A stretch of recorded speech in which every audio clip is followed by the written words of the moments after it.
مولاي صل وسلم دائما أبدا على حبيبك خير الخلق كلهم. مولاي صل وسلم دائما أبدا على حبيبك خير الخلق كلهم. يا نبي سلام عليك، يا رسول سلام عليك، يا حبيب سلام عليك، صلوات الله عليك. صل على النبي وتبسم، ده النبي تبسم وتبسم، ده النبي تبسم. اللهم صل عليه. قلبي المتيم كلما صلى عليك وسلم ذاق السعادة مغرما. يا سيدي يا محمد صلوا عليه شافع الأمة، بذكر الرسول تشحذ الهمة. يا ربي بجاه النبي أزح الغمة، يا ربي بجاه النبي أزح الغمة. قمرون قمرون قمر سيدنا النبي.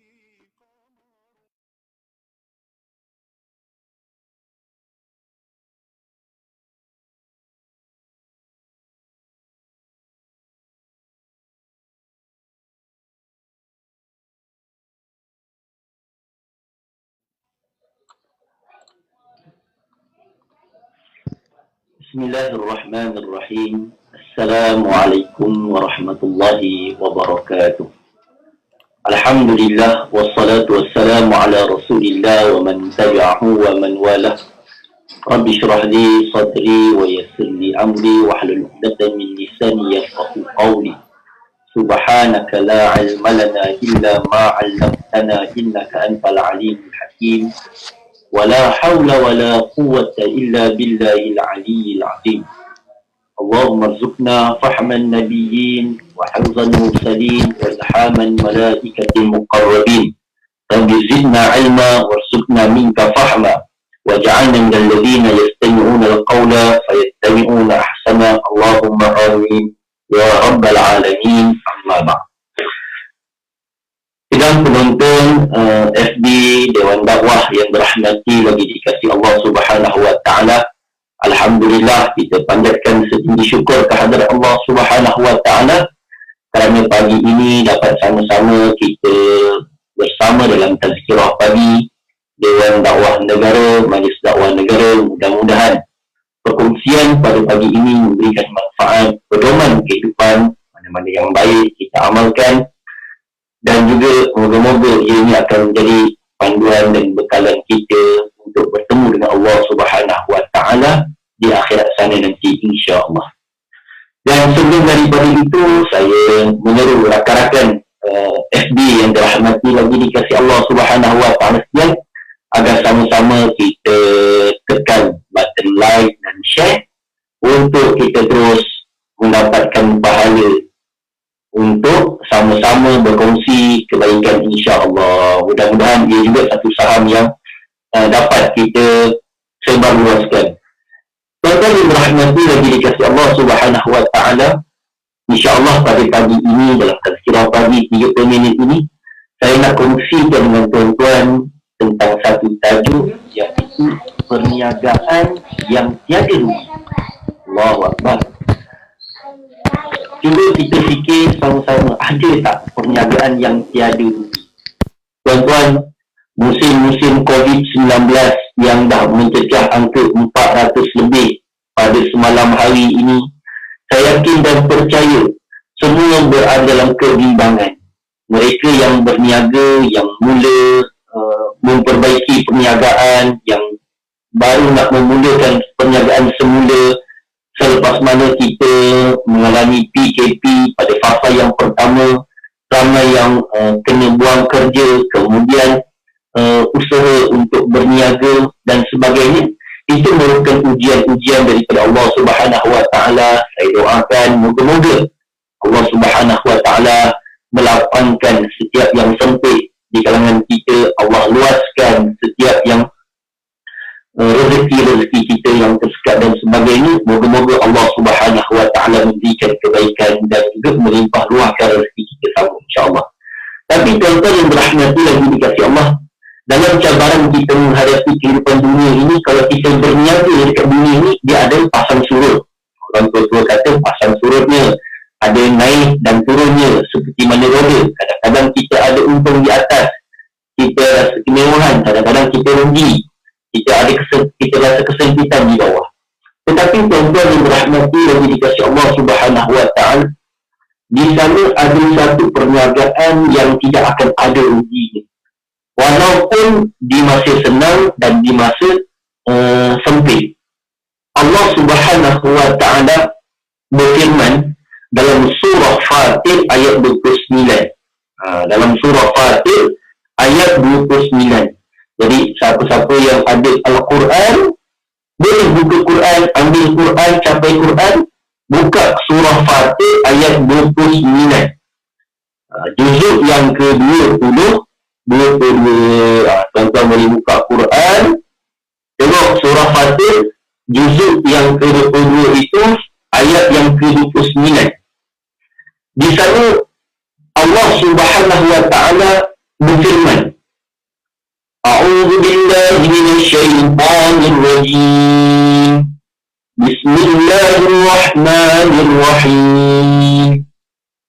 Innal ladzina yatluna kitaballahi wa aqamus salata wa anfaqu mimma razaqnahum sirran wa 'alaniyah yarjuna tijaratan lan tabur. Sadaqallahul azim.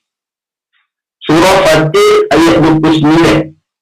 Allah Subhanahu Wa Taala berfirman, sesungguhnya orang-orang yang selalu membaca kitab Allah dan mendirikan salat dan menafkahkan sebahagian dari rezeki yang kami anugerahkan kepada mereka dengan diam-diam dan terang-terangan, mereka itu mengharapkan perniagaan yang tidak akan merugikan. Allahu Akbar. Tuan-tuan yang dirahmati lagi dikasihi Allah Subhanahu Wa Taala, Allah Subhanahu Wa Taala menyebut tijaratan lan tabur, perniagaan yang tidak akan merugikan. Dalam ayat ini Allah Subhanahu Wa Taala menggunakan perkataan lam nun.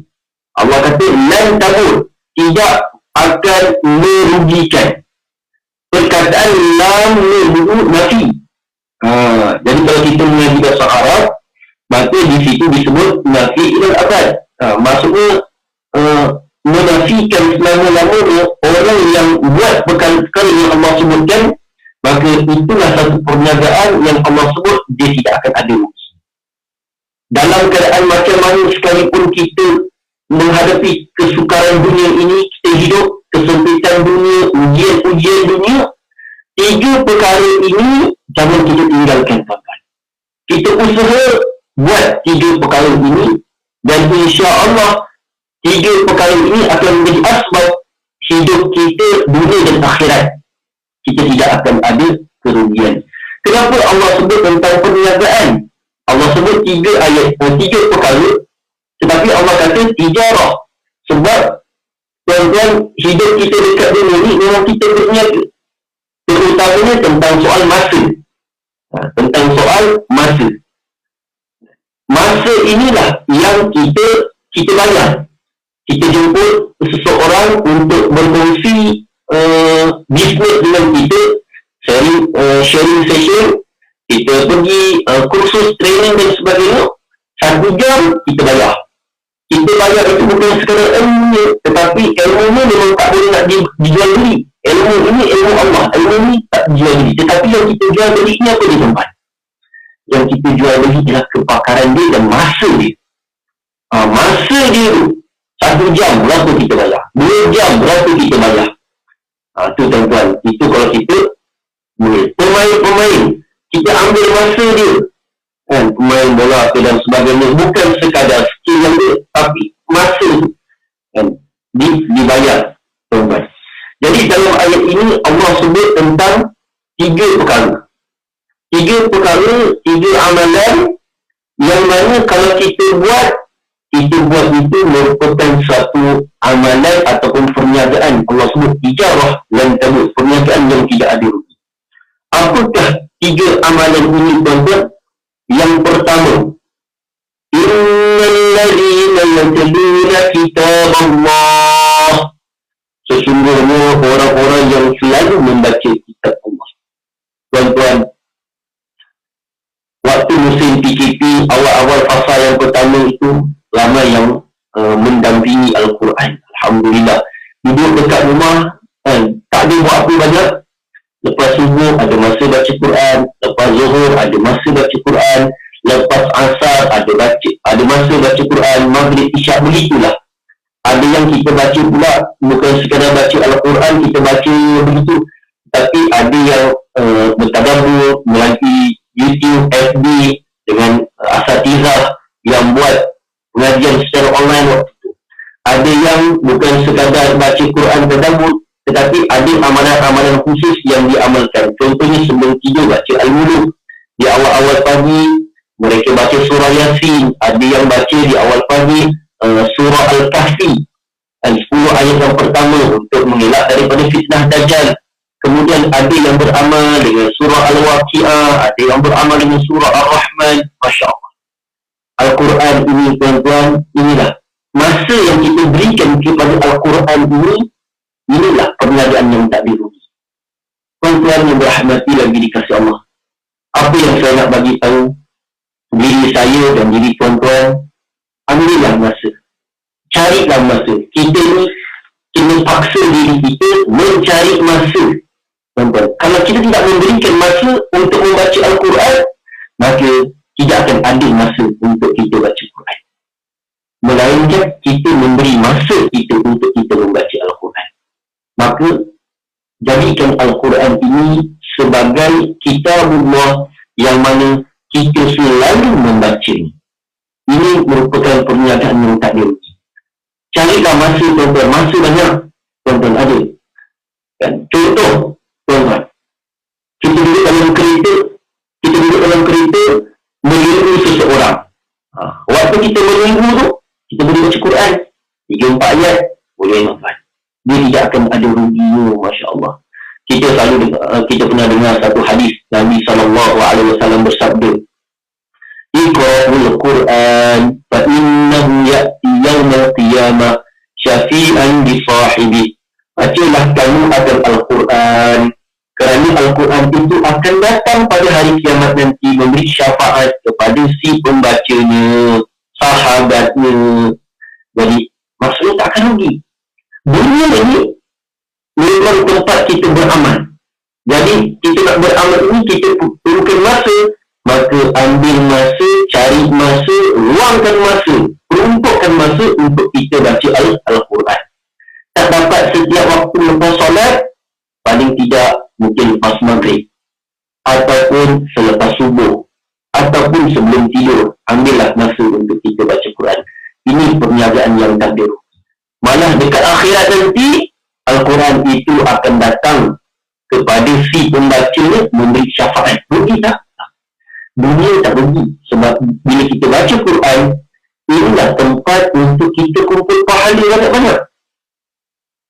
Tuan-tuan yang berahmati lagi dikasih Allah, kalau kita baca Quran, satu baris kita baca ni tuan-tuan, agak-agak ada berapa huruf dekat situ kita baca. Saya anggarkan tuan-tuan, kita baca satu baris ada 40 huruf. 40 huruf kita kali dengan 10. Maksudnya satu baris kita baca, kita dapat 400 pahala. Sebab 40 kali 10, Nabi kata satu huruf 10. Jadi kalau ada 40 kali 10, 400 pahala. Tuan-tuan, kalau satu baris ini ada 40 huruf, kita dapat 400 pahala. Satu muka surat ada 15 baris. Satu muka surat daripada atas ni ke bawah ada 15 baris. Maksudnya, kalau kita baca ini, ada, tuan-tuan, lebih kurang 6,000 pahala. Ini kalau kita cerita matematik lah, matematik dunia. Tuan-tuan, satu huruf 10, satu baris 40 huruf dapat 400. 400 kali 15, 15 baris dan 6,000. Masya Allah, Allah kreditkan dalam akaun kita, tuan-tuan, masuk dalam akaun kita 6,000 pahala dengan kita baca Quran. Sebab inilah satu perniagaan yang tidak ada ruginya, iaitu membaca Al-Quran.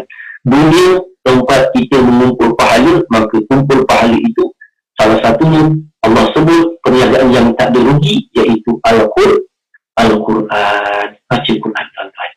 Peruntukkan satu hari satu muka 6,000 pahala. Kita doa mudah-mudahan, walaupun bila mula-mula kita ni buat orang yang lemah, tuan-tuan, kan. Ya, amalan kelebihan dulu kita nak. Tapi mula-mula kita setting 6,000 pahala macam 6,000 ringgit masuk dalam akaun kita. Allah baca satu hari 6,000 ringgit. 6,000.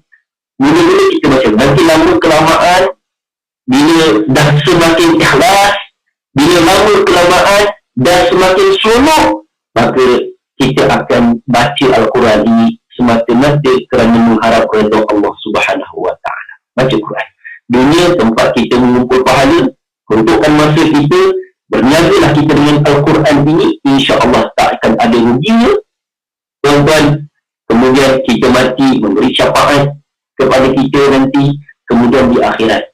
Dan bukankah orang yang mendampingi Al-Quran ini, tuan-tuan, hidupnya insya-Allah Allah murahkan rezekinya, dalam kubur nanti diberikan ketenangan dan keluasan cahaya dengan Al-Quran. Bahkan bukan sekadar itu, di akhirat nanti Allah sebut bagi syafaat, tuan-tuan. Yang kedua, apakah perniagaan yang kita rugi? Allah sebut wa aqamus salat, dan mereka yang mendirikan solat. Allahu Akbar. Solat ini benda wajib. Kan? Wajib 5 waktu sehari semalam, tuan-tuan. Maka tunaikanlah solat yang wajib. Dan yang subuh, zuhur, asar, maghrib, isyak, jangan kita tinggalkan. Itu wajib, tuan-tuan. Kita kena perbaiki. Jadi masa solat ini jadilah satu masa yang kita untukkan betul-betul. Jangan kita solat seperti mana ayam patut jagung. Seperti mana yang Nabi SAW sebut, di antara pencuri yang paling teruk, kata Nabi, pencuri yang paling teruk, orang yang mencuri dalam solat. Allahu Akbar. Sebab apa? Bersegera dalam solat, nak cepat dalam solat, hingga tinggalkan tomak minah dan sebagainya. Jadi untuk solat menghadap Allah. Bukankah solat itu merupakan waktu kita berhubung dengan Allah? Bukankah solat itu waktu untuk kita mengadu dengan Allah? Waktu solat itu kita berbicara dengan Allah.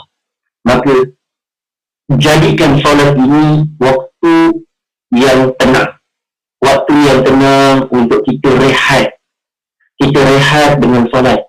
Nabi SAW pernah sebut dengan Bilal, arihna ya Bilal. Dan Rasulullah minta Sayyidina Bilal memberi kerehatan dengan lakukan azan dan solat. Solat itu memberi ketenangan. Isunya, tuan-tuan, isunya hari ini kita lihat berapa ramai orang, ataupun saya tak nak cakap orang lah, kita, diri saya sendiri, kita sama-sama, kadang-kadang kita fikir, kita solat kadang-kadang bersegera-segera. Bersegera awal waktu itu bagus, tetapi maksudnya solat itu cepat-cepat. Solat itu cepat-cepat kerana apa? Kita kejar masa-masa dunia kita yang kita dah kejar. Kita jadi meninggalkan solat kadang-kadang di akhir-akhir waktu kerana apa tu? Urusan duniawi. Yelah, kalau kita nak berhujah, banyak kita hujah tuan-tuan. Alah ustaz, ini kan wajib muasak. Wajib muasak. Panjang lagi masa ni, boleh. Nanti kan pukul 3.30 dekat pukul 4 saya solat lah zuhur. Allah Akbar. Wajib muasak. Wajib yang ada masa. Kalau kita nak beralasan, nak keluarkan hukum, nak guna kaedah, macam-macam. Tetapi orang yang berjaya di antaranya orang yang sentiasa jaga solat ni di awal waktu, kemudian solat ni sentiasa diperbaiki antara diri dengan Allah Subhanahu Wa Taala. Dia memperbaiki hubungannya dengan Allah Subhanahu Wa Taala. Ketika mana dia diangkat takbir itu, dia telah tuan-tuan menghubungkan dirinya dengan Allah Subhanahu Wa Taala. Dia berbicara dengan Allah Subhanahu Wa Taala dengan hati. Masya Allah.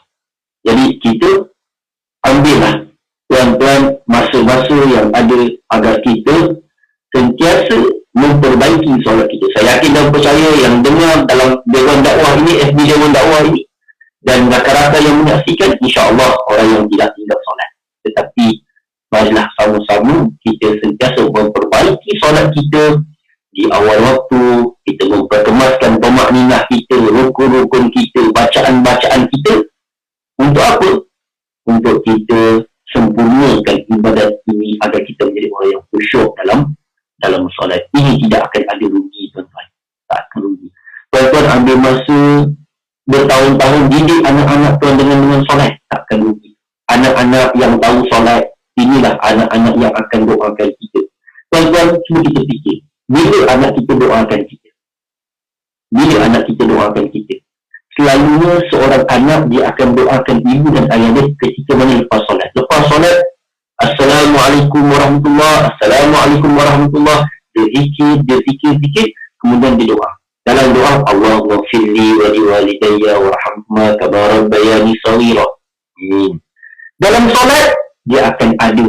Ketika lepas solat, akan ada doa untuk ibu dan ayah. Tapi tak ada. Nak main futsal, ada doa kan? Tak ada, tuan-tuan. Nak tengah-tengah meeting, marilah kita doakan ibu dan ayah kita dalam meeting. Mungkin jarang ada orang buat macam tu, tuan-tuan. Tapi lepas solat. Sebab itu, kita didik anak-anak kita pun dengan solat. Kita pun memperbaiki solat kita. Anak-anak kita didik dengan solat. Nanti yang paling anugerah yang paling berharga, tuan-tuan, di saat kita nak meninggal dunia, anak tu menjadi imam mensolatkan jenazah kita. Solat, tuan-tuan. Ini yang tidak ada ruginya. Malah bila kita meninggal dunia, anak yang solat itu setiap hari dia solat 5 waktu, dia tidak pernah, insya-Allah dia tidak akan pernah lupa untuk mendoakan kita. Bukanlah kalau kita mati nanti, kita mengharap doa anak yang soleh. Maka anak yang soleh yang tidak tinggal solat itu, insya-Allah dia akan sentiasa mendoakan kita. Itu perniagaan yang tak ada rugi. Malah orang yang solat ini, tuan-tuan, dalam kuburnya, di akhirat, di padang mahsyar nanti, soalan yang Allah akan tanya, awal ma yuhasibu al-'abdu yawm al-qiyamah as-salah. Bila Allah tanya tentang solat, insya-Allah kalau solat itu lepas, perkara-perkara yang lain juga akan dipermudahkan oleh Allah Subhanahu wa Ta'ala. Mudah-mudahan itu perkara yang kedua, yang Allah sebut perniagaan yang tak dirugi. Jadi saya nak ulang lagi sekali, jangan kita terkejar-kejar dalam mendirikan solat. Maksudnya segera di awal waktu betul, tetapi ketika solat itu jangan nak cepat-cepat. Seperti mana yang disuruh orang yang mencuri dalam solat, dalam solat. Solatlah dengan penuh ketenangan, solatlah dengan tertib, bacalah ayat-ayat Al-Quran itu, Fatihahnya, perbaiki betul-betul dengan tertib, tuan-tuan. Hadirkan hati kita ketenangan, rehat dengan solat. Bukan kita bersegera. Kalau kita bagi masa kita untuk meeting, kita bagi masa kita untuk klien, kita bagi masa kita untuk berjual beli, maka berikanlah masa kita untuk solat dengan penuh ketenangan. InsyaAllah, orang yang solat dengan penuh ketenangan, menghubungkan diri dengan Allah Subhanahu Wa Ta'ala, insyaAllah, Allah Subhanahu Wa Ta'ala akan pandang dia dengan pandangan kasih sayang. Allah pandang dia dengan pandangan rahmat. Allah pandang dia dengan pandangan taufik dan hidayah petunjuk daripada Allah Subhanahu wa ta'ala. InsyaAllah qad aflahal mu'minun alladzina hum fi salatihim khashi'un. Allah sebut orang yang berjaya, mukmin yang berjaya, yang khusyuk dalam solat. Saya pun tak sampai tahap khusyuk yang sebenar-benarnya lagi. Tapi sama-samalah. Bila kita baca ayat ni, kita kena muhasabah diri kita. Aku ni banyak dah berniaga dengan dunia, masa untuk dunia ni banyak. Tetapi bila masa dengan Allah ni, kena diperbaiki lagi. Kena lebih ketenangan, kena lebih khusyuk, kena lebih tumakninahnya, belajar bagaimana kita tertib dalam solat. InsyaAllah, maka itu perniagaan yang tidak ada rugi. Dan yang ketiga, apakah yang dikatakan perniagaan yang tidak ada rugi? Allah Subhanahu wa ta'ala sebut, وَأَنْفَقُوا مِمَّا رَزَقْنَاهُمْ سِرًّا وَعَلَانِيَةً. Mereka yang mana Allah Subhanahu wa ta'ala kurniakan rezeki kepada mereka, lalu mereka ini menafkahkan sebagian dari rezeki yang kami anugerahkan kepada mereka dengan diam-diam dan terang-terang. Allah berikan rezeki kepada mereka. Apa yang ada pada yang lain, apa yang ada pada tuan-tuan, semua rezeki daripada Allah. Mana kita punya, tiada kita punya, semua kita punya datangnya dari Allah. Itu kan lirik lagu, tuan-tuan. Betul tak? Lagu dia macam tu. Lebih kurang itulah, tuan-tuan. Tiada yang kita punya, semua yang ada Allah yang punya. Jadi Allah yang merezekikan kepada kita. Maka bila Allah telah rezekikan kepada kita, Allah kata wa anfaqu, berikanlah, infaklah, sedekahlah. Sirra wa alaniyah, sama ada diam-diam atau terang-terangan.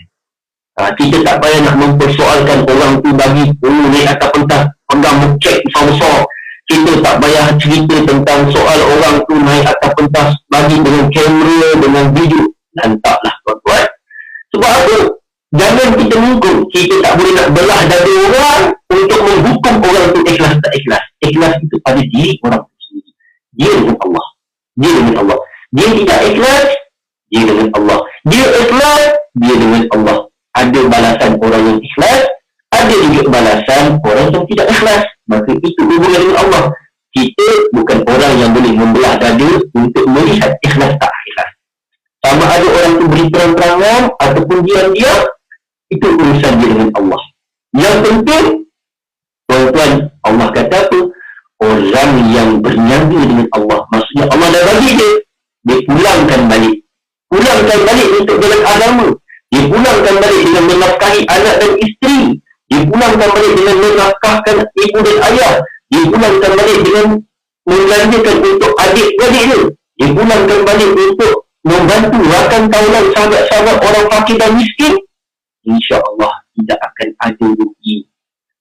Dalam satu hadis kursi, Nabi SAW sebut daripada Allah Subhanahu wa ta'ala, anfik unfik alih. Orang yang menginfak, maka Allah akan infak lagi. Allah akan tambah lagi ke atas dirinya. Yakinlah tuan-tuan, ini perniagaan yang tak dirugi. Ini sifir dia, ini sifir yang ajaib. Kalau kita kira sifir dunia, kita beri makin kurang, kita beri makin kurang. Betul tak? Tuan-tuan ada RM10, tuan-tuan bagi RM5, tuan-tuan punya RM5. Itu sifir dunia. Sebab kita kira secara fizikal, secara zahirnya. Tetapi tidak. Orang yang dah tahu bagaimana infak itu akan datang rezeki yang tak disangka-sangka. Rezeki yang tak disangka-sangka itu kesihatan. Rezeki yang tak disangka-sangka itu, tuan-tuan, kelapangan waktu. Rezeki yang tidak disangka-sangka itu ketenangan hati. Rezeki yang tak disangka-sangka itu adalah keberkatan. Allahu'alam, kita tidak tahu.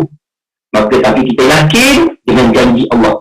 Orang yang infak di jalan Allah Subhanahu wa ta'ala, yang rezeki yang Allah berikan kepadanya, kemudian dikongsi, Allah akan tambah, Allah akan tambah, Allah akan tambah dengan jalan-jalan yang tidak disangka. Yang tidak sangka-sangka, tiba-tiba datang rezeki. Sekarang ini kita musim COVID-19, saya ulang tuan-tuan, dalam fasa yang agak betul, angka yang meningkat di sana, di Sabah dah tak boleh merentas daerah. Kemudian di Kedah juga telah ada macam-macam kluster. Kemudian telah lihatkan pergerakan mungkin nanti di Selangor yang juga telah meningkat angkanya. Tuan-tuan, ramai di sana orang yang susah. Pertama di sana orang yang susah, ahli-ahli perniagaan yang mungkin sebelum ni dalam bank tu ada berjuta-juta simpanan. Inilah masanya untuk kita infak fisabilillah di jalan Allah. Bantu. Kita lihat adik-adik yang terkandas dekat universiti, tuan-tuan, macam-macam, Allah Akbar, yang daftar dengan naiki motor, yang datang daripada jauh dengan ibu dan ayah hanya menaiki bas, duit hanya cukup-cukup makan, tuan-tuan, Allah Akbar. Sedih saya, tuan-tuan, kita sama-sama sedih melihat kehidupan manusia hari ini untuk meneruskan kehidupan ini. Bukan satu perkara yang mudah. Jadi kita semualah sama-sama, tuan-tuan, ada banyak, kita bagi banyak, ada sedikit, kita bagi sedikit. Paling tidak, kita berkongsi rasa dengan kesedihan, kesusahan, dengan kita berikan kata-kata yang baik, kita berikan semangat yang baik, kita berikan senyuman. Itu juga sedekah. Moga-moga rezeki yang kita berikan itu memberikan kebaikan untuk mereka dan untuk diri kita juga. Inilah yang Allah sebut orang yang infak. Anfik unfik alaih. Orang yang infak ini juga orang yang tidak akan rugi. Kemudian Allah sebut apa? Inilah mereka yang yarjuna tijaratan lan tabur. Itulah mengharapkan perniagaan yang tidak akan merugikan. Allah Akbar. Allah yang sebut perniagaan yang tidak rugi, bukan saya yang sebut.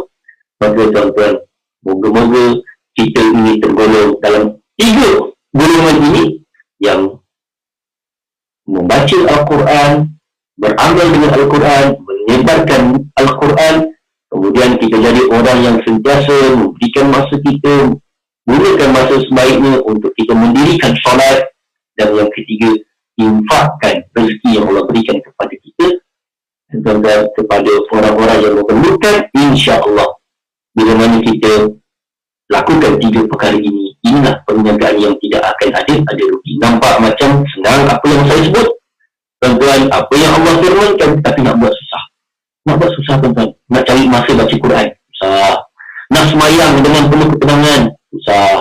Nak rezeki, lagi-lagi kita terfikir tak boleh, nanti duit aku kurang, nanti duit aku ini masa-masa ni kena ada banyak simpanan.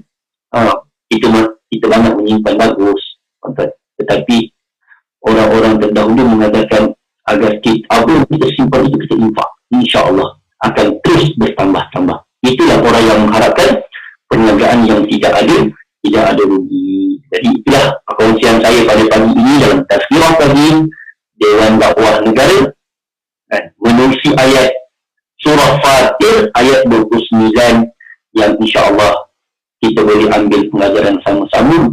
Tuan-tuan, moga-moga ia mendatangkan kebaikan untuk kita bersama dalam keadaan kita sama-sama dipuji oleh Allah.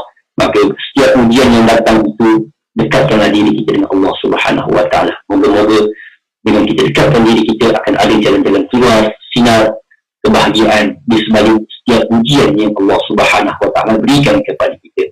Wallahu a'lam bishawab. Sekadar itu yang dapat saya kongsikan. Jadi saya mohon lagi sekali agar tuan-tuan sebarluaskan FB Dewan Dakwah Negara ini, like dan share. Boleh juga tuan-tuan lihat kuliah-kuliah sebelum daripada ini dengan subscribe di laman YouTube Dewan Dakwah Negara. Boleh subscribe ramai-ramai. Saya minta tuan-tuan like dan share di sana, subscribe di sana untuk kita naikkan, untuk kita sebar dakwah. Di sana ada Dr. Rubian, Ustaz Zuramli, Ustaz Syed Kadir, Ustaz Syed Nur Hisham, siapa lagi, macam-macam asatizah kita yang Masya Allah, dan Masya Allah ilmunya yang berkongsi dengan kita, yang boleh kita sebar luaskan. Jadi saya mohon tuan-tuan untuk sebar luaskan melalui FB ataupun IG ataupun YouTube, dan tuan-tuan juga boleh klik link yang disertakan dalam FB ini untuk sama-sama kita menyumbang ke dalam tabung bantuan Dewan Dakwah Negara untuk menyemarakkan lagi program-program dakwah yang dirancang oleh Dewan Dakwah Negara. Aku kali ada wastaghfirullahalazim bi walakum. Bismillahirrahmanirrahim. Hamdaha Sulaiman wa qul atayna hukma wa ilma wa sakhamna ma'a dawdal jibal bisabhana wa kunna fa'ilin. Ya Hayy ya Qayyum ya Rabb Musa wa Harun wa ya Rabb Nabiyyina Muhammad sallallahu alaihi wasallam. عليهم أجمعين والحمد لله رب العالمين والسلام عليكم ورحمة الله وبركاته. قمر سيدنا النبي قمر وجميل وجميل سيدنا النبي وجميل. محمد نبينا بنور هدينا من مكة حبيبي نور سطع المدينة من صلى صلاته واتحلى بصفاته يا بخت اللي بضله ماشي يشفع له في مماته. صلي على محمد السلام عليك يا رسول الله. السلام عليك يا حبيبي يا نبي الله.